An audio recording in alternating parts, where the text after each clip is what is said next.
vais au cinéma, je vais au restaurant, et ben eux ils pourront pas, eux ils auront une vie à part, ils pourront pas faire d'activité sportive, ils pourront pas faire d'activité culturelle. Et je trouve que c'est injuste en fait que eux ne puissent pas et que moi je puisse. J'ai de la chance avec mon travail en fait d'avoir le choix de me faire vacciner ou pas, étant donné que je suis à mon compte. Donc je garde cette chance.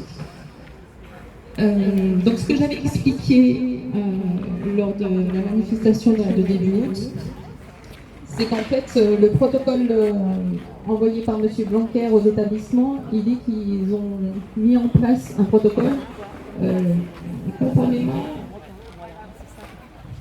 à la Haute Autorité de Santé. Et donc dans son protocole, les enfants seront exclus, évincés pendant 7 jours à partir du moment où il y a un cas dans la classe s'ils n'ont pas justifié une vaccination complète. Donc ensuite, je suis allée sur le site de la Haute Autorité de Santé et sur ce site, donc il y a eu 2 publications, une le 3 juin et une le 28 juillet pour chacun des 2 vaccins autorisés pour les 12-17 ans. Et en fait, il est noté que la Haute Autorité de Santé regrette que l'efficacité des 2 vaccins pour les 12-17 ans n'ait pas pu être démontrée contre la transmission virale dans les études soumises par les industriels. Que l'efficacité des 2 vaccins pour les 12-17 ans sur les différents variants, donc les nouveaux, actuellement, en particulier le Delta, n'ait pas pu être évaluée. Et également l'absence d'études d'acceptabilité des parents et des adolescents concernés. Donc moi, je ne vois pas de cohérence entre le protocole pondu par M. Blanquer et son équipe, et puis ce qui est dit par la Haute Autorité de Santé. J'ai soumis ça aux parents d'élèves CPE de l'Isère et à l'établissement où va aller mon fils, c'est-à-dire à Galilée, aux parents d'élèves. Et les réponses, la FCPE m'a fait suivre en fait la lettre qu'ils ont fait au mois de juillet en disant qu'ils n'étaient pas d'accord, mais on m'a rien dit de plus. Donc ils m'ont dit nous vous remercions pour votre courrier détaillé et argumenté. Nous vous adressons le communiqué de la Fédération envoyé au cours des vacances scolaires. La position de chacun des sujets de la vaccination doit être respectée. Il se pourrait bien que votre enfant âgé de plus de 16 ans ne partage pas la vôtre et souhaite se faire vacciner comme il en a le droit sans votre autorisation. Nous sommes en effet très concernés par la rupture d'égalité que le protocole sanitaire actuel induira de fait entre les enfants. Et ça en arrête là. Donc il me rappelle bien que mon enfant, s'il a plus de 16 ans, lui, il a le droit de choisir ce que je ne choisis pas pour lui. Ensuite, j'ai reçu du collège de mon enfant, en effet, le protocole qui a été annoncé par M. Blanquer, comme quoi les enfants qui n'ont pas une vaccination complète sont à distance en cas de risque, contact à risque. Alors moi, ce qui me pose la question, c'est que les enfants qui viennent de choper le Covid, ces enfants-là, ils ont des anticorps. Ils ont une sérologie positive. Et ces enfants-là, qu'est-ce qu'ils risquent d'aller en cours? Ils risquent rien puisqu'ils l'ont déjà chopé. Ces enfants-là, ils ne pourront pas aller en cours étant donné qu'ils ne sont pas vaccinés. Donc pour moi, c'est pire que le pass sanitaire, ce qui est mis en place dans les écoles, c'est une obligation vaccinale déguisée pour les enfants. Voilà, je crois que j'ai dit à peu près tout ce que j'avais pu mener comme action par rapport aux enfants, mais je ne sais pas où ça nous mène tout ça. Et ce que je vois autour de moi, c'est que en fait, les parents, ils baissent les bras parce qu'ils voient que leur enfant n'aura plus de lien social, n'aura plus de vie, ils ne pourront pas s'inscrire dans les clubs de foot, ils ne pourront pas s'inscrire dans les clubs de musique et tout ça. Et donc du coup, ils tombent tous les uns après les autres, même s'ils n'étaient pas motivés, ils font vacciner leur enfant. Donc j'avoue que je suis un peu dépitée parce qu'on est très peu aujourd'hui, quoi. On est très peu à se battre, mais je pense qu'il faut continuer jusqu'au bout. Alors mes questions, ça va être qu'est-ce qu'on fait, quoi, quand on va nous demander est-ce que notre enfant est vacciné ou pas? Est-ce qu'on dit non, notre enfant n'est pas vacciné? Est-ce qu'on dit secret médical, je le dis pas? Qu'est-ce qu'on risque? Qu'est-ce qu'on fait? Comment eux ils vont avoir les infos? et s'il y a un secret médical derrière. Donc qu'est-ce qu'on fait de ce secret médical? Je sais pas. Donc moi, c'est la vraie question. Et est-ce qu'on doit aller tout de suite en affrontement avec les chefs d'établissement et s'y mettre à dos, ou est-ce qu'on attend tranquillement en faisant profil bas ou pas? Voilà. Et ensuite, par rapport au restaurateur, une dernière chose, merci à lui.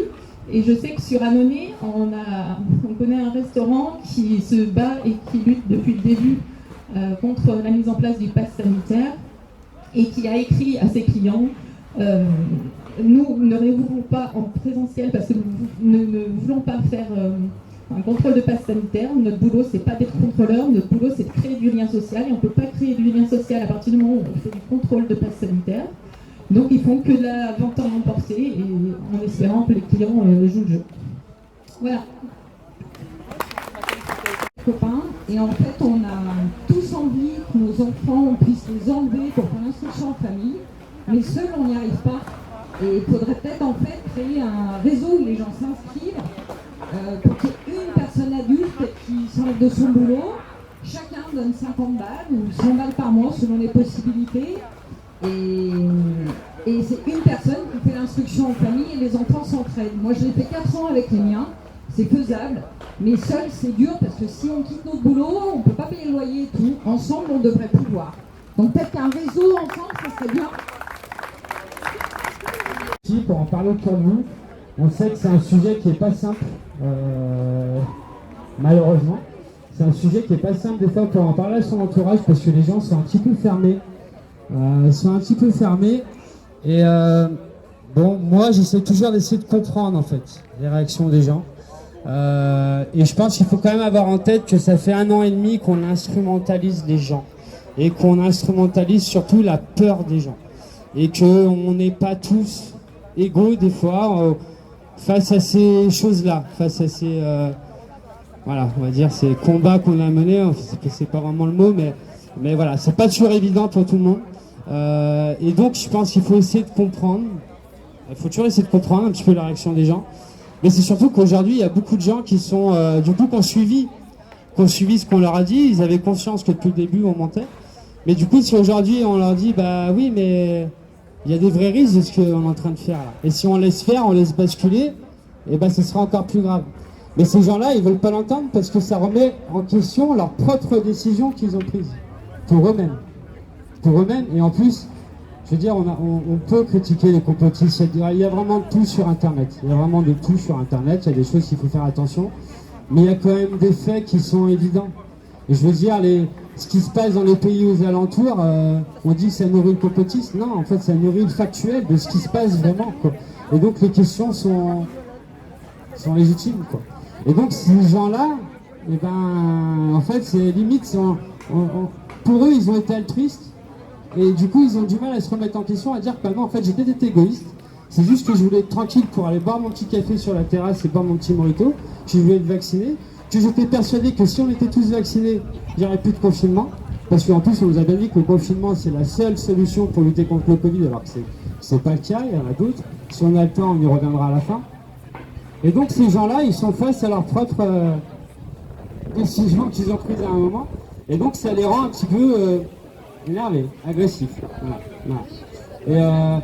Et c'est pour ça que moi, j'essaie toujours de comprendre, parce que c'est pas en étant aussi agressif qu'on arrive à leur faire entendre raison, en fait. Et justement, comme je disais, aujourd'hui, là, on est à un stade où on a des données factuelles, en fait. Il y a 2 jours, le JT de TF1 a enfin parlé du cas islandais. Le cas islandais, c'est 85% de vaccination, et c'est le virus qui continue à circuler, avec des formes moins graves. C'est clair, hein. Nous, on l'a dit du départ, on n'est pas anti-vaccin, hein, ce mouvement-là. Pour les gens à risque, il peut avoir il y a sans doute un avantage pour se faire vacciner. Mais ils ont annoncé, il l'a dit clair, il a dit l'immunité collective vaccinale qu'on nous vend ici en France tous les matins, c'est impossible, parce que le vaccin n'empêche pas la transmission du virus, d'attraper la transmission du virus. Donc, tout là, en fait, le pass sanitaire, ça tombe à l'eau.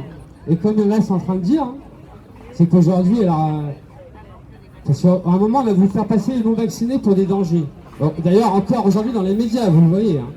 c'est non vacciné ou même que vous soyez là aujourd'hui. Hein. Vous pouvez être vacciné, mais si vous êtes contre le pass sanitaire, vous êtes un danger pour la société. Comme j'avais dit la première fois, moi je pense au contraire. Vous êtes des anges de la société pour protéger la société parce qu'il y en a grandement besoin. Voilà. Mais rien qu'avec les faits en fait, ces pays, je reviens et je vais finir là, c'est encore une fois je suis trop long. En fait, ça prouve que le pass sanitaire et l'obligation vaccinale pour tous, parce qu'on va y venir, il ne faut pas rêver. L'obligation vaccinale pour tous, et notamment les enfants, et même vous verrez qu'avant 12 ans, en Israël, le pass sanitaire, c'est à partir de 3 ans. Voilà.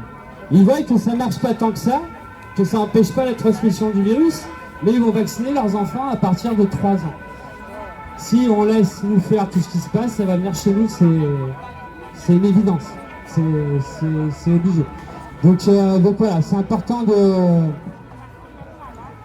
de continuer à dénoncer ça, essayer d'avoir ces arguments-là, surtout pas vous énerver, surtout pas aller gâcher des amitiés. J'en ai dans mon entourage, alors pas moi directement, mais j'ai des amis qui se sont embrouillés avec des amis, voilà, à cause de ça, et qui ne se parlent plus.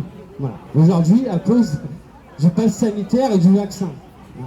Il faut voir où c'est qu'on en est arrivé, quoi. Mais tout ça, ça a été instrumentalisé, il faut vraiment en avoir conscience.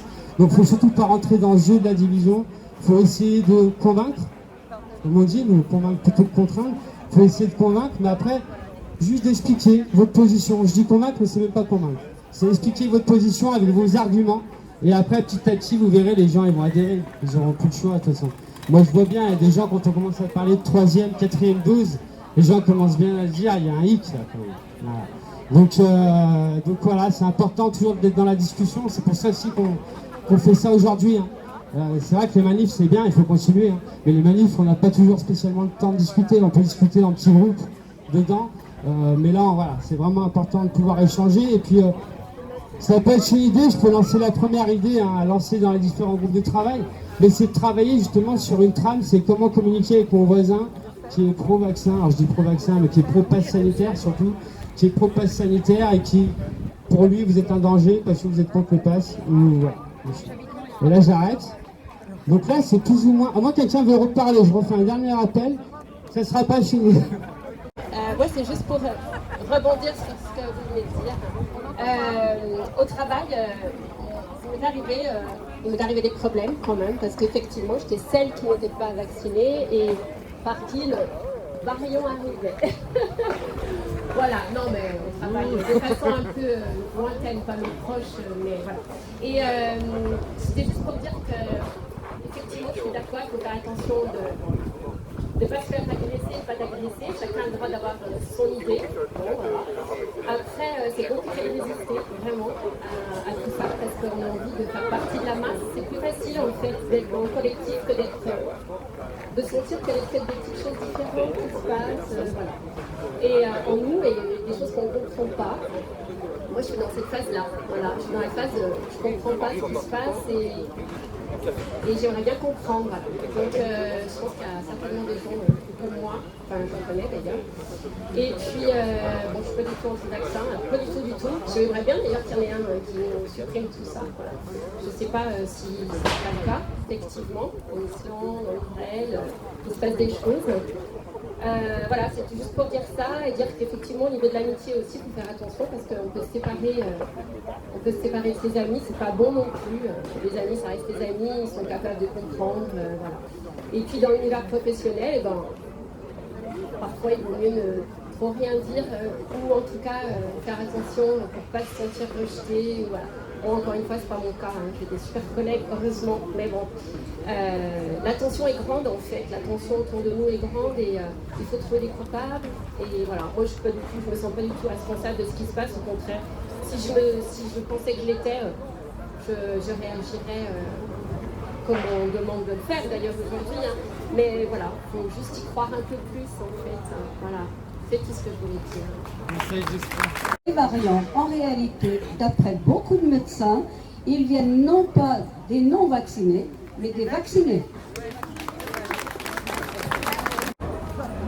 Qu'est-ce que vous avez ressenti quand on vous a dit le pass sanitaire va être obligatoire, vous aurez besoin d'un pass pour aller dans un restaurant, pour vous déplacer, pour faire n'importe quoi, vous aurez besoin d'un pass. Qu'est-ce que vous avez ressenti à ce moment-là? Vous n'avez pas ressenti une boule dans le ventre? Vous avez une colère qui a grossi chez vous, qui est née, ça vous transperce, ça vous paralyse. C'est ce qu'ils sont en train de faire en fait. Il est en train de vous matraquer, il vous a matraqué pour vous paralyser. Comme une femme quand elle est coincée par plusieurs mecs dans le métro, n'importe où, elle est paralysée par la peur. Et c'est ce qui nous arrive. C'est pour ça que c'est bien de se rassembler, dans des collectifs ou dans des manifestations. Alors, ce qui est important, ce que je comprends pas, c'est que vous dites non, je comprends pas. Mais au début, on a commencé par vacciner les anciens. Alors, on a eu du mal à le croire, mais c'est vrai que dans les EHPAD, c'était tellement grave ce qui se passait. C'était tellement grave ce qui se passait dans les EHPAD, on s'est dit, il n'y a peut-être pas d'autre solution. Et puis, on a commencé à injecter ce produit. Alors, ils nous ont rassurés, ils ont dit, l'ARS, vous inquiétez pas, tout sera suivi par l'ARS, on aura le décompte, les effets secondaires, tout ça. Pour des médecins aujourd'hui, certains médecins le déclarent, les effets secondaires ne sont pas pris en compte pour certains. Il n'y en a que 5 qui sont pris en compte. 5%. 5%. Aujourd'hui en France, on a 900 décès du vaccin. On est à 22 000 au niveau européen.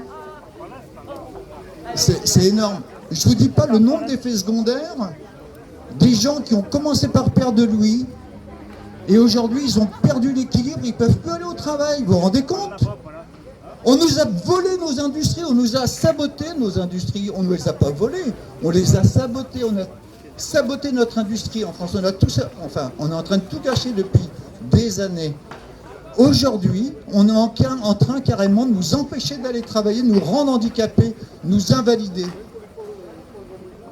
Donc c'est important tout ce que vous avez dans le corps, cette colère, il faut absolument la manifester dans des manifestations où nous sommes tous solidaires, où nous sommes tous en nombre, pour contrer cette espèce de pouvoir qui semble être occulte, parce qu'on ne sait pas d'où ça vient, tellement c'est bien organisé, on se dit mais d'où ça vient? Parce que tous les pays sont en harmonie. Vous savez, dans un orchestre, il y a un chef d'orchestre derrière, il n'est pas en harmonie par hasard. Donc on n'a plus de doute. La première chose, c'est qu'on a commencé par vacciner les anciens. Vacciner les anciens, à la fin on s'est dit pourquoi pas, c'est vrai que c'est peut-être pour les sauver. Ils ont plus de gains que de risques. Et puis, les premiers, ça s'est bien passé, donc ils ont transmis le message, t'inquiète pas, vas-y. Et puis après, c'était les 60 ans, et puis après, les 5 ans, enfin, on a descendu petit à petit. Alors, ce qui était important, c'était de vacciner les anciens pour protéger les gens à risque. Vacciner pour protéger les gens qui ont des problèmes respiratoires, cardio, je ne suis pas dans le médical, je suis désolé. C'était pour protéger les gens à risque. Maintenant que les gens à risque, maintenant ils sont vaccinés. À quoi ça sert de vacciner le reste? Le restant de la population? À quoi ça sert? Encore moins les enfants, puisque les enfants vont avoir plus de risques que de gains, ça c'est sûr. C'est obligatoire. Donc à quoi ça va servir? À contaminer les autres. Peut-être à contaminer, mais voilà, à quoi ça sert? Ça ne sert à rien, à part faire gagner de l'argent, peut-être à certains. Peut-être nous rendre malades, peut-être qu'ils ont envie de nous rendre malades, peut-être. Mais le problème, c'est que dans les rapports, je suis pas trop long, hein, dans les rapports de Pfizer, dans son rapport qui a été donné à l'Union européenne ou à la Commission européenne pour faire valider sa mise sur le marché, toutes les parties où les animaux ont eu des tests et que ça a touché, puisqu'ils ont été disséqués après les animaux qui ont été testés, on a repéré des anomalies sur les organes génitaux, sur d'autres organes, le cerveau, et tout ça, dans ce rapport, ça a été rayé pour être accepté. Donc voilà, on en est aujourd'hui. Vous avez très bien compris où on en est. Seulement eux, ils vous noient d'informations. Parce que c'est ça le but, c'est de vous noyer d'informations pour que vous sachiez plus où vous en êtes. Aujourd'hui, ils vont parler d'un sujet, après ça sera un autre. comme toujours d'ailleurs, les médias ils vivent d'un pied sur l'autre, d'une information sur l'autre. Mais à la fin, vous ne savez plus où vous en êtes. Ce qui est important, c'est de vous dire, les gens qui sont à risque sont vaccinés aujourd'hui, à quoi ça sert de vacciner le reste? En tout cas, cette partie-là. Bon, je suis désolé. Merci beaucoup. Qui est différent. Au départ, M. Philippe Elmar, il ne croyait pas du tout tout ce qui se passait, et jusqu'à ce qu'il sorte ce livre avec une enquête sérieuse et profonde. C'est différent. Les 30 premières pages, vous avez que des meurtres organisés. Et puis, il faut lire la suite. Moi, j'ai reçu qu'à 30 pages. Ensuite, vous avez un témoignage de Madame de Mongeau. Pour ceux qui travaillent dans le privé, un site qui recense et comment procéder avec les prud'hommes pour pouvoir se défendre. Je vous incite aussi à lire le site de M. Michel Donia, qui est un... c'est pas la peine de me prendre en photo, c'est l'affiche que je donne. Non, ça sert à rien. Moi, je suis un illustre inconnu. Alors, le site de M. Michel Donia, qui est un naturothérapeute et ingénieur chimiste, qui donne beaucoup de bonnes infos et il travaille beaucoup avec la Russie, qui a une trentaine d'avance sur nous. Oui, c'est la même chose des deux côtés. Oui. Vous avez que 2 pages à chaque fois. Voilà pour les infos principales, et puis je vais vous rappeler... voilà, c'est plus près, c'est mieux pour vous. Donc, le seul bienfait, c'est moi qui l'ai écrit, le seul bienfait du masque que l'on porte, c'est qu'il ne rend que plus haute la noblesse de la cuisine à l'ail. Donc, depuis tant de temps, on peut manger de l'ail sans restriction. Ensuite, un petit rappel de l'histoire, et je vous incite à vous placer dans les pas d'un grand homme. Donc, le général de Gaulle, dans son appel du 10 juin 40 à la BBC, est devenu grand parce qu'il a désobéi à l'ordre de déposer les armes. Il a dit: beaucoup de Français n'acceptent pas la capitulation, ni la servitude pour des raisons qu'ils s'appellent l'honneur, le bon sens et l'intérêt supérieur de la patrie. Je vous dis, tenez bon, trouvez le courage de ne pas collaborer, trouvez le courage de désobéir. La loi vous en fait un devoir par dignité et pour l'honneur. Donc on se retrouve dans un contexte pas similaire, mais qui ressemble beaucoup. Et pour finir, une citation de Patrick McGowan dans la série anglaise Le Prisonnier, pour ceux qui ont 50 ans ou d'autres qui sont curieux et qui connaissent. Le Prisonnier, série de 67-68. Comment? Non, il est dans un village prisonnier, c'est ça, le ballon blanc dont on ne comprend jamais le sens. Et en fait, ça fait partie des mystères. Donc il a dit, et là je le rejoins dans ce qu'il a dit: je ne serai jamais poussé, classé, tamponné, indexé, briefé, débriefé ou numéroté, ma vie m'appartient. Je ne suis pas un numéro, je suis un homme libre. Merci de votre attention.